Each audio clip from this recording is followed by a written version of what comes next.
Welcome back to Math Dogs. If you're new to the channel, please comment, like, and subscribe.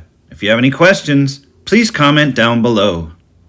Problem number 4 says, negative 5x equals negative 7x minus 12. So step 1 is eliminate fractions. There are no fractions, so that's finished. Step 2 is simplify sides. Both the left side, negative 5x, and the right side, negative 7x minus 12, are already in simplest form.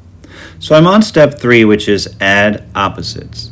Since I have a negative 5x on the left side, the variable terms are almost isolated by themselves on the left side, except I have the negative 7x on the right side.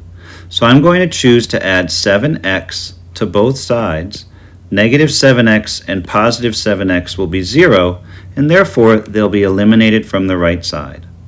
So negative 5x plus 7x is 2x. Negative 7x plus 7x is 0. 0 minus 12 is negative 12.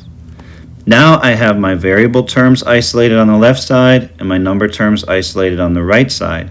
I can move to the last step, which is to divide both sides by the coefficient on the variable term. In this problem, the coefficient is 2. So I'm going to divide both sides by 2. 2 divided by 2 is 1, so I have x. Negative 12 divided by 2 is negative 6. So x equals negative 6.